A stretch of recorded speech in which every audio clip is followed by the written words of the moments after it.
La sociedad.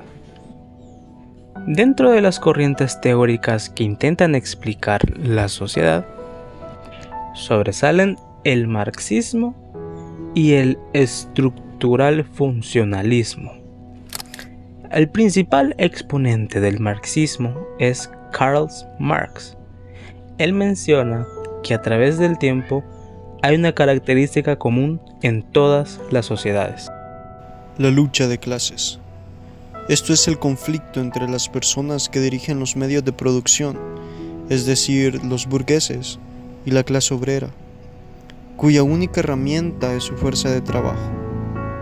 Ahora bien, hablemos un poco sobre la superestructura y la infraestructura en una sociedad.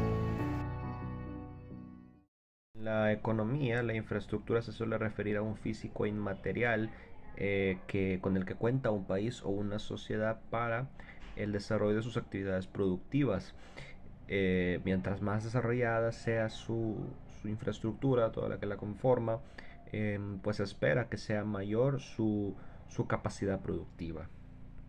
Lo anterior por cuanto se reducirán los costos de producción al facilitar la movilización gracias al transporte, las comunicaciones, la obtención de energía y otras actividades necesarias para la producción. Son la inversión en construcción de una estructura productiva.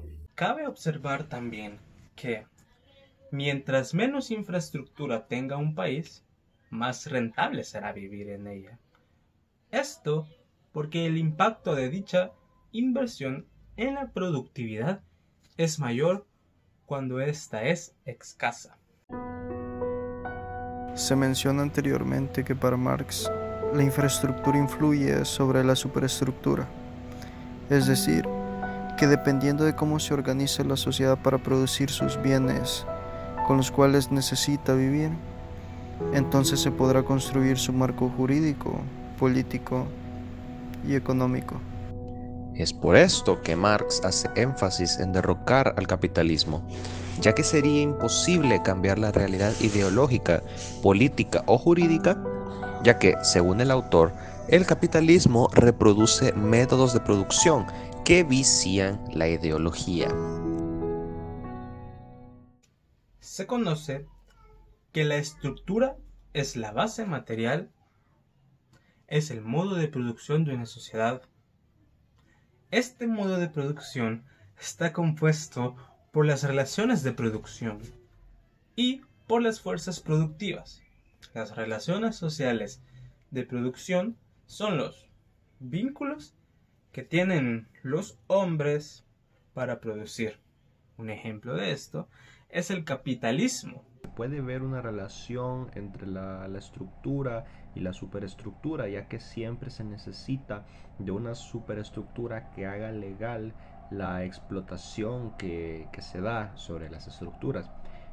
Entonces el análisis de coyuntura no consiste, y no se reduce, ya que al hacer un recuento detallado de las noticias del día, se trata de establecer en detalle la lógica política más urgente del movimiento de una sociedad.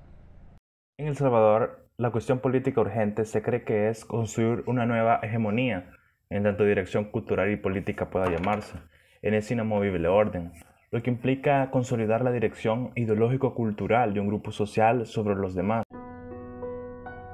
Y es que la hegemonía, en el sentido sociológico, es una relación social que transita sin visa ni amnistía por los distintos territorios de la política. Su punto de partida es la base material heredada que desvela la situación actual de las clases sociales en el sistema económico y la forma en cómo éste se legitima en la superestructura.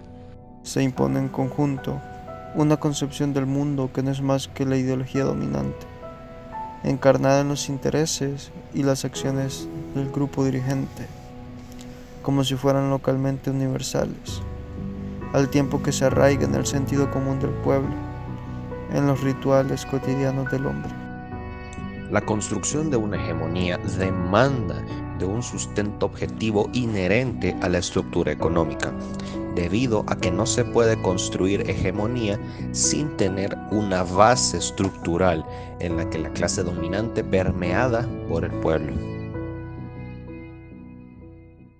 Si pensamos en el pueblo o desde él, lo coloca en una mejor posición en su lucha para construir una sociedad en la que, teniendo un grupo político dirigente de nuevo tipo, se convierta en clase dominante. Y en ese sentido histórico, es un conflicto dialéctico entre la estructura y la superestructura, que sin clausurar lo antagónico ni minimizar lo complejo, pero sí tratando de erradicar la lógica política fundada en la corrupción e impunidad. En muchas ocasiones se tienen pensamientos o ideas diversas acerca de la sociedad, sobre su realidad social, política, económica, sus avances, sus problemáticas, novedades. También se tienen los pensamientos de por qué una sociedad es más avanzada que otra. ¿Cuáles son los factores que permiten medir esto?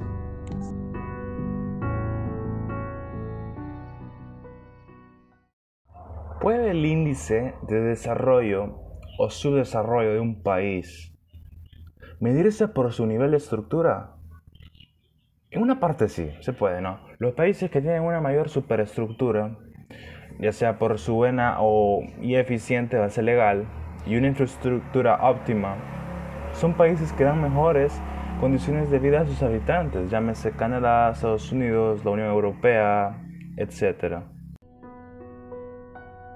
Pero no para todos los países es el caso, porque aunque tienen una estructura en óptimas condiciones, no son países considerados, entre muchas comillas, de primer mundo, porque su superestructura no es la adecuada, o bien, por diferentes razones, no se vive de buena manera. Ejemplo de esto, Arabia Saudita, Qatar, Ucrania, entre otros. El vínculo entre infraestructura y superestructura va de izquierda a derecha, es decir, la infraestructura influye sobre la superestructura. Para Marx, cuyo discurso era un tanto radical, todo dependía de la infraestructura de la sociedad. Dicho en otro modo, la infraestructura de la sociedad influía sobre todos los demás. Por lo anterior ha recibido críticas, ya que algunos autores han puesto ejemplos de partes de la que no son necesariamente infraestructura o superestructura. Por ejemplo, la ciencia o el lenguaje. Sin embargo, seguidores del marxismo han apoyado a Marx, alegando que en la época que escribió aquello, la explotación era